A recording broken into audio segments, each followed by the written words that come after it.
Hey, I just want to say welcome to another edition of the podcast. So, today we're going to be talking about home routines, things that you can do around the house to get better with your game. I live in a northern climate in Canada, and a lot of my clients do as well too. And I find that a lot of that work that you can put in, that 20 or 30 minutes per day, can really have a huge impact on the golf course. So, I just want to bring you through my 10 best traits, that practice habits that you can do to get yourself better. Just also want to say thank you so much to Bunker Threads. I'm wearing a new Bunker Threads hoodie right now. You check them out at bunkerthreads.com, making some of the best gear in the game right now. Gear for any type of scenario that you're in, whether you're on the driving range, on the golf course, hanging around the home. I trust them like no other. I'd also like to say thank you to TaylorMade. I'm playing the QI10 driver, the P770 irons, and then a reserve putter and also the MG4 wedges. TaylorMade, they are the best in the business. Go check them out at taylormade.com. So, the big thing that I want to talk about here right now, it's November of 2024, and my big thing that I always try and give to my clients that I'm working with in person is to have little home practices that you can do to take your game to that next level. And sometimes we can't get to the driving range, sometimes we can't get to the simulator, to the golf course. And it's just good to have those little things that you can do, that you can rely upon. I know for myself personally, as a pro golfer, I'm working a lot from home. I'm working a lot in the simulator with my clients. I can only really get 30 minutes to an hour of practice per day. And I want to really make sure that little sliver of time that I have is really used most effectively. So, the first thing that I always say with my clients is identify, and I help them identify this, is identify two major drills that you could do that will really allow you to unlock your swing. So, I like, whether it's, you drop it too far under the line and you're hitting too many draws, have a little drill that you can do for rotation. If you're coming across the top, have a little drill that you can do from shallowing. Good little practice you can do if you have short ceilings in your house is cut down a club halfway, or you can even get one of those trainer clubs off of Amazon, and then just work that into the mirror. And that kind of goes to the next point. This point number 2 is mirror work. Mirror work to me is so important. If you download the ebook that I put in the show notes below, you'll be able to get some of the access and tips that I give that are a little bit more in depth. So check that out. And that is one of those things that I talk about in there. With mirror work, it is so important to just visualize your swing and see your swing. Of all the major coordination centers in our body by a mile, the eyes have the biggest impact on our swing. So if you can get in front of your full length mirror at home, if you don't have one, go out and get one, and then just work on your swing. Like, I'm always working on stuff like my shoulder rotation, my position at the top, trying to get deeper. And I do find that for stretches where I don't want to be overthinking my swing, I just get in front of the mirror every day, do about 50 rehearsals or 100 rehearsals. And I find that when I take it to the my practice net, or I take it to the golf course, it's a lot easier for me to feel it. So I can't say it enough. The mirror work is going to be the little stuff that really adds up over time. And it's a good way to just really get in touch with your body and really feel the sequence out before you go full out and lash at. And I think that's something that I see a lot of when people come in for lessons, or I see people working on their swing, is that they're always doing it at full out, full tilt. But if you look at tour pros, what they're going to do a lot on the driving range, Tiger is very famous for this.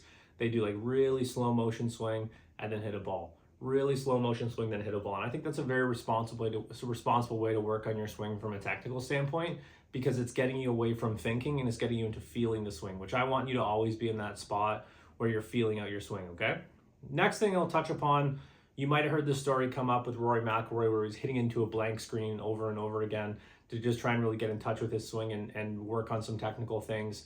I've heard this from quite a few great players that I've worked with in the past, and great players that I know, that's how they prefer to do technical work, because you want to get away from the data, away from really obsessing over your swing, and really commit it to memory. So a good practice that you could do, like if you're going to have 10 practice swings, hit 9 of them into a blank screen or into a net at home, and then take one video, the 10th swing, and then just look at it and see if you're getting close to accomplishing what you want to accomplish. And basically, all you're trying to get to is to get to that feel versus real thing. Now, the proof is in the pudding. You look at what Rory did when he came out and won the last event on the DP World Tour this year, and he said that's all he really worked on at home, just really getting in touch with his swing. So get in touch with your swing. It's going to really help you, take your game to that next level. Don't solely rely on the data. Don't solely rely on video. Don't solely rely on hitting on the driving range. Those are all things that you can do. That should be elements of your practice routine, but don't make it the end all be all. Because sometimes, like, you might have a club path of like 8 or 9 degrees coming from the inside, and it's going to take like 3 to 6 months to really groove it in. And it could be defeating to constantly see that 6 degree end out and you're hitting draws. And if you can just pick away at it over time, like the one thing I like to do, especially with my online guys that give me their data, the data is I like to only, I'm like, let's just look at it every 6 to 8 weeks. Like we don't need to look at it week to week. I'm okay if we look at it week to week, but I really want you to commit more to the process of changing your swing as opposed to being obsessive over the data. Okay. So, at the end of the day, we just have to feel it. Next thing we want to do from home is putting. Like putting is one of those things that you can grind out over and over and over again. It can get very boring, so I'll give you just a few things that you can do to mix it up. I typically have 4 things that I like to do. I actually installed a Camry putting green in my attic.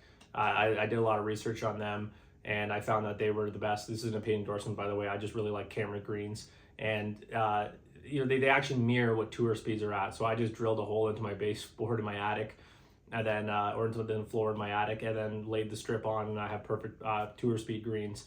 I can hit about a 6 to 8 footer. I can actually put brake on it as well too. So that's what I use. I also have in my main room, in my main living room, I've got just like a standard mat with your lines. I think it's a well putt mat. You've probably seen those before. But some things that I like, I got four things you basically want to do is start out with your coordination drilling. So 4 different coordination drills you could do. You could hit putts with just your left hand on the club, just your right hand on the club. You could hit putts with your eyes closed. You could hit putts staring at the hole. You could hit putts with your lead eye closed to work on keeping your head down and still. That's something Tiger would do a lot of. So that's number 1, coordination drilling. And then you can do what I call coin putting, where you'll take a quarter, a nickel, or a dime, a very small coin, put it about 4 feet away and see how many you can roll right over the coin in a row. The goal would be like 30 to 40 in a row. If you can do that, you're doing really well. And that's just goes back to the old concept of aim small, miss small. The more you can really refine your target and make it small. And then when you get on the golf course and you're having those little putts or even longer putts, you're not just looking at the hole, you're looking at a very fine spot on the hole to try and make that putt. We could think of it this way: if it's a left to right, or you're looking at the left side; if it's a right to left, or you're looking at the right side; if it's uphill, you're trying to bang it into the back of the cup; and if it's downhill, you're trying to spill it over the front edge. So pick those little small spots.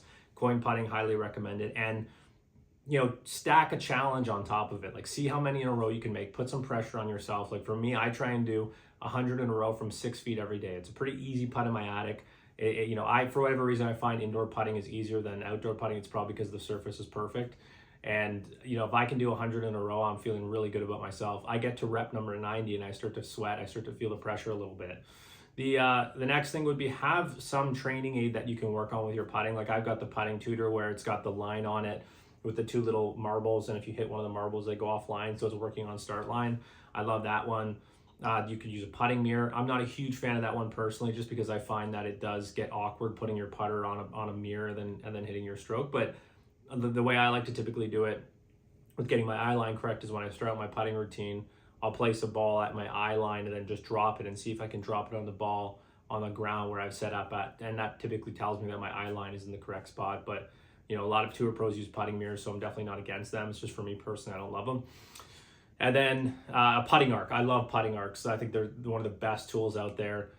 Just to shout out to my buddy Johnny Trevally, he uses it, and he basically has his arc on the inside on the heel of his putter, then he'll put tees on the outside of his putter. I actually have like a meter stick ruler, a metal one that I bent a little bit. So you have 2 different arcs, then you set your putter in the middle of it, and it's very, very close to the edges. And you basically have to make a perfect stroke to not have your putter dent against it. If you have a really nice putter, the worst thing is to hear that little scrape on the side. So there's a bit of incentive there as well too. So putting arc, can't say it enough. And then, finally with the putting, point number 4 would be routine work. So, go through your process of lining it up, visualizing it, stepping into it with like a deep breath, taking a practice stroke. If you don't like a practice stroke, step over it, visualize the line, and then go and think about one little trigger word. For me, my trigger word is always hit the center of the face. I'll say center, and to me that means hit the center of the face, hit the center of the cup. And that's all I'm really focused on when I'm over the putt, and I'm not thinking too technically, I'm just purely thinking about center and center.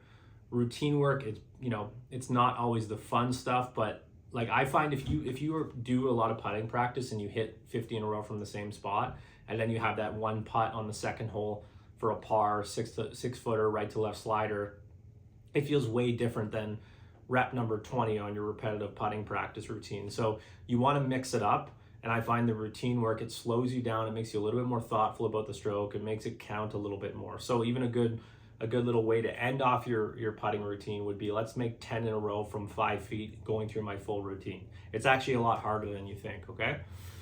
Next one, and we'll kind of just roll right through with routine. I do a lot of routine work in my living room, like when my wife thinks I'm a nut for this, but when we're sitting around watching TV at night, I'll pick like a target on the wall, like a painting on the wall, and pick a little small spot on it, and then I'm just gonna go through my full routine with a lob wedge in my hand. So I'll visualize my shot, I'll close my eyes, visualize a shot, make 2 field practice swings, visualize it again with a deep breath, step into it, 1 waggle, pull the trigger, and I'm only thinking about 1 swing thought, and for me, it's kind of rotation, right? So, and I'll do that about 20 to 30 times, and it just gives me that feeling like I'm on the golf course and I'm on autopilot. And that's really why we do routine work. You want to feel like you're on autopilot out there. You don't want to feel like you're having to really think through your routine. To me, routine really is about getting yourself to calm down, have more comfort under pressure. And when you start working on your routine, it's actually going to feel more uncomfortable. You're going to feel like maybe even a little bit more pressure. But the more and more you do it the same way, the easier it becomes. Like, we should be looking at our routines as if they're going to be the same thing throughout our whole career, no matter what. Like, no change to the routine. And you look at the way Tiger does his routine. I mean, at least from the outside looking in, it looks like it's been the same for a long time. Like, he might change a small thing here or there, but you just really want to work on that routine a lot, because I want you to be able to be in any scenario out there on the golf course, and just it feels like another day. Like, it feels like the same shot over and over again. And take it from myself too. Like, I was always that type of golfer that really felt the nerves on the first tee. It would, the moment would kind of capture me a little bit. I wasn't able to perform in that moment. And since in the last 4 or 5 years, really dialing in my routine, I've hit some of my best tee shots under pressure on the first tee in tournaments. So it just shows that, for someone who basically had the yips with tournament pressure, the routine work really allowed me to just work out of that, where it's actually a strength of mine. And I still feel those nerves. My heart is still pounding for the first like 2 or 3 holes of a tournament. It just always comes at the start for me, whatever. I don't know why that is. I think Tiger's the same way. I wish our skills were the same way. But, doing that routine over and over again, I can still deal with the nerves, but my focus is, okay, I have to take a breath here. I have to walk in this way. I have to waggle the club this way. Like, write out every little step of your routine and then execute it. To me, a routine should be less than 30 seconds. You should be able to film it, okay, and then see yourself doing the same thing over and over again. And you should be able to list out every step along the way. And then you do it to a point where it's committed to memory, where it's subconscious, okay? So we got to take our routine from conscious to subconscious, and it's just like any other swing technique. We have to take our swing techniques from, consciously having to think about it to just feeling it, okay? Next thing you can do, if you have a net, if you don't have a net, you can do foam balls with this. I know, like, for me and my brothers, when we hang out at our parents' house, they're both really good players. They have a little putting green down in the basement. We set up a little hitting mat about 10 yards away from the or maybe about like 8 yards away, and then hit foam balls off of it and just try and hit little targets on this putting mat. And it's a fun game to play. I think it improves your feel. It's obviously not the same feel that you would have with actually hitting golf balls, but to me, like, just practicing your chipping with foam balls is a really good thing. And you could even just do it to work on form. Like, film yourself from the face on view and just make sure that you're doing it the same way every time, okay? 9 to 3 drills, that's going to be important too, like doing it into a net where you go halfway back, halfway through to hip height. And really what I want you to work on is keeping your lead arm as still as you possibly can, and then the trail wrist in a little bit of extension. So the lead arm should be internally rotated and as stiff as possible, and you're just trying to maintain your wrist angles. A good example of that would be to just look at Lee Trevino's swing, look at pictures of it, and you'll see that lead arm structure, it never breaks down. And arguably probably one of the best ball strikers of all time. I think if you put him in this era with modern equipment, he would be a lot like a Colin Morikawa, not the longest player, but very, very accurate. I think I'd take Trevino over Morikawa personally. And the moving on to like working out from home is a huge one too. Obviously, like, anytime you work out, it's going to improve your chances of being physically more fit. I have done fancy routines in the gym, and I have found that they get me injured. And I've done a lot of speed training. I found they get me injured. So that I just try and really hit 3 simple things in my routine. And I think I'm a good case study, because I went from like club head speed of 104 with the driver about 4 years ago, and now I'm up to, I just hit 120 the other day. Obviously that's me going full tilt at it, but my average club head speed right now is tour average around 115 to 116. I think the average tour club head speed is 115.9. But I do simple stuff like I stretch for 30 minutes at night while I'm watching TV or just hanging out. So stretching at night, static stretching where I'm just hold pose stretching, mobility work before I do a workout or before I hit into the net. So I'll do like arm swings, leg swings, neck circles, like just anything I can do to mobilize my body. So you always want to do mobilization work before a workout or before a hitting session, static stretching after or at night, okay? And that's because we got to get the body ramped up and the body cooled down correctly.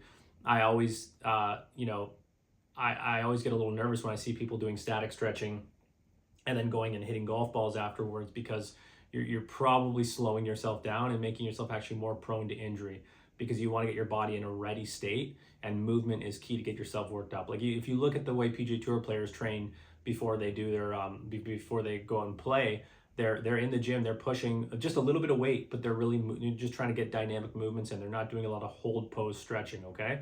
So to me, the three tenets of proper golf workouts from home would be work on your mobility, work on your stability, like see if you can, do shoulder rotation drills with standing on one foot, like anything one-legged will improve your balance, and that's your stability. And then strength work. I just do a simple kettlebell workout, like one day isn't a full upper body, and then the next day is a full lower body, simple stuff like squats, lunges. I try and do a lot of work with one arm or one leg, and then lateral work. So I'm not going to do just a straight up lunge back and forth. I'm going to do lateral lunges, or I'm going to do speed skaters, or I'm going to put a band around my knees, a really thick, firm band, and then do a monster walk side to side. I'm big on creating lateral strength, because if you can move sideways very efficiently, that's what the golf swing is about. Obviously, we need our strength up and down, like a traditional squat or a lunge, but work on, kind of find a way to get into lateral movements. And then too, from a repetition standpoint with your workouts, you don't want to cook yourself. And I've been there before myself. I've seen some of my competitive guys be there too, because they're really trying to push to get to that next level. There's no benefit in working out 6 or 7 times a week. Like, pick 3 really strategic days. I've even found for me, like 2 to 3 days of lifting, and then 1 to 2 days of speed training. When I say speed training, I hit into a TrackMan, I put the ball speed number up and club head speed number up on a black screen, and I just hit it and try and get that number up as hard as I possibly can, maybe for about 50 reps. And that ends up being, 2 very light days, because speed training isn't really all that exhaustive. You'll feel it, but it's not like a workout. And then 3 harder days. And typically in those 3 harder days, I'll pick one day where I really push myself. I up the reps, I up the sets. I'll use a heavier kettlebell. I'll just try and burn myself out. But those other 2 are more like maintenance lifts. So, week 1 would be upper body, lower body, upper body. And then I switch it up where I'll go lower body, upper body, lower body. And then just keep on that alternation routine, okay? And, obviously listen to your body. Like if you're young and really good shape, mobile, you can work out a little bit more than that. And if you have bigger goals, work out more than that. But just make sure that, whatever you exhaust yourself on, you have to do equal amount of cure. So if you're going to work out for an hour, you should probably stretch for 30 to 45 minutes. If you're going to work out for 45 minutes, you got to stretch for 25 minutes. So just make sure that your recovery routine is adding up. Like a big thing is sleep too. Like if you're pushing 5 or 6 workouts per week, you better be getting 9 hours of sleep, or else you're going to be I sound like a pissed off parent, but I think you really need to make sure, if you're going to burn yourself out in the gym or really push yourself, you're doing stuff for recovery like CBD, like a sauna. Cold plunge I'm not huge on unless you're really burning it, but stuff like a hot tub, stretching, eating healthy, making sure you're eating organic, a lot of protein, low carbohydrates, simple stuff that'll really take you a long way. One thing that, just to cap off the strength stuff, this is what my good friend Dr. Mike Sohn told me about, is that more mass equals gas. And I'm like, well, what do you mean by that? Well, like typically bigger guys are going to be able to hit it further. So put on muscle, put on that. Like I've probably added about 20 to 30 pounds in the last 2 years. And I don't love being that much heavier as a smaller guy, but me being 5'9" and 30 pounds heavier than what I typically am at, it allows me to swing that much faster. And I found just by putting on weight, eating more protein, working out a little bit harder, pushing more weight, it's just allowed me to take my swing to a new level of club head speed. So always remember that more mass equals gas. Another one to think about too is you can't fire a cannon from a canoe. You can't fire a cannon from a canoe. So make sure that your mobilization work and your stability work, your stretching work is dialed in, just like your workout routine. You can't just hit the workout. The three final things we'll kind of go through here: speed work in the backyard. I like it. I take an old TaylorMade driver and hit it into it's like a 2000 model. I think it's like a burner, and just try and hit drivers as hard as I possibly can. I'll probably do about, like I mentioned before, close to 50 swings, and I'll really give myself time in between repetition. I've tried the stack system. I was an ambassador for them at one point. I've tried the speed sticks. I've tried the rip stick. I think they're good, and I think they work for certain people, but I also think that it's not your golf swing. And I've heard from quite a few of my clients and golfers I engage with online that they've had wrist injuries or weird things that have come from speed training, because it's just not your natural swing. You're swinging at a faster rate, the mechanics change. And if I even reference the stack system, it's a hybrid length shaft and it's a little bit stiffer. Now, I'm not a golf scientist like Dr. Sasha McKenzie, so I'm gonna say, hey, he knows more than me. But just from a anecdotal experience, practical standpoint, I think the ultimate way to speed train would be hit. You choose three differently weighted clubs. Like take maybe a driver with a really senior flex shaft. Take your 8-iron and then take your driver, and then just do 7 reps, 7 reps, 7 reps, and just alternate until you get to about 50 reps. And that different weighting is kind of simulating the stack system. The one things I do like about the stack system is the way they sequence their programs. So you have like a 15-second rest period between repetitions, and then between sets, you're going to do about 2 minutes of rest. And that rest period is really important. What I noticed when I wasn't applying that, when I didn't know it, when I would do work in like, let's say I like to hit a lot of 9-irons into a simulator, and I would notice my club head speed might start off at like 84 to 85 miles an hour. And then, 20 reps in, it would go to 83.5, and then 83, and then 82.5. And I was slowing down as the practice session was going on, because it was just whacking, and hitting balls over and over again, as opposed to hitting a ball, 10 to 15 seconds of rest, hit a ball, 10 to 15 seconds of rest. And actually that little period of thought process also allows you to process your shot more, but you get the physical recovery that you're looking for. So you don't need a fancy speed training system to end off.